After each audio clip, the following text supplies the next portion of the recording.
ಇದು ತುಂಬ old video ನನ್ನ ಫೀಡಲ್ಲಿ ಇದ್ದಿತ್ತು, ಅದನ್ನೇ ನಾನು ಇವತ್ತು ಎಡಿಟ್ ಮಾಡಿಬಿಟ್ಟು ನಾನು ಅಪ್ಲೋಡ್ ಮಾಡ್ತಾ ಇದ್ದೀನಿ. ಗುಜಿಯಾ ಮಾಡಿದ್ದು, ಇದು ಸ್ಟಫಿಂಗ್ ಹೇಗಂತ ನಾನು ಕಲಿಸ್ಕೊಡ್ತಾ ಇದ್ದೀನಿ.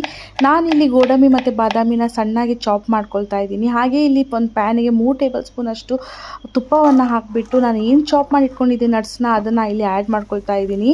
ಹಾಗೆ 1 ಕಪ್ ಅಷ್ಟು ರವೆನ ಆ್ಯಡ್ ಮಾಡ್ಕೊಳ್ತಾ ಇದ್ದೀನಿ. ತುಂಬ ಚೆನ್ನಾಗಿ ಹುರ್ಕೊಳ್ಳಿ, ಒಂದು ಬಿಸ್ಕಿಟ್ ಕಲರ್ ತನಕ ಬರುವಾಗ ನೀವು ಹುರ್ಕೋಬೇಕಾಗತ್ತೆ. ಹಾಗೆ ಡೆಸಿಕೇಟೆಡ್ ಕೋಕೋನಟ್, ಇದನ್ನು ನಾನು ಮನೆಯಲ್ಲೇ ಮಾಡಿರುವಂಥದ್ದು. ಮಾವ ಕೂಡ ಇದನ್ನು ನಮ್ಮ ಮನೆಯಲ್ಲೇ ಮಾಡಿರುವಂಥದ್ದು. ಪ್ರತಿಯೊಂದು ರೆಸಿಪಿ ನಾನು ಡೀಟೇಲ್ಸ್ ಆಗಿಬಿಟ್ಟು ನಾನು ಲಾಂಗ್ ಫಾರ್ಮೆಟ್ ವೀಡಿಯೋದಲ್ಲಿ ಕೊಟ್ಟಿದ್ದೀನಿ, ನೀವು ಅಲ್ಲಿ ಹೋಗ್ಬಿಟ್ಟು ಚೆಕ್ಔಟ್ ಮಾಡ್ಕೋಬೋದು. ನೋಡಿ, ಇದು ಕಂಪ್ಲೀಟಾಗಿ ತಣ್ಣಗಾಗಲಿಕ್ಕೆ ಬಿಟ್ಬಿಡಿ ರೂಮ್ ಟೆಂಪ್ರೇಚರಲ್ಲೇ. ಇದು ಕಂಪ್ಲೀಟ್ಲಿ ತಣ್ಣಗಾದ್ಮೇಲೆ ನಾನು ಇದಕ್ಕೆ 1 ಕಪ್ ಅಷ್ಟು ಸಕ್ಕರೆ ಪೌಡ್ರನ್ನು ಹಾಕ್ಕೊಳ್ತಾ ಇದ್ದೀನಿ. ನಿಮಗೆ ಎಷ್ಟು ಸಿಹಿ ಬೇಕೋ ಅಷ್ಟನ್ನು ನೀವು ಹಾಕ್ಕೊಳ್ಬೋದು. ಕೈಯಿಂದನೇ ಕಲಸಿ, ಯಾಕಂದರೆ ಯಾವುದೇ ಥರ ಲಮ್ಸ್ ಇರಬಾರ್ದು.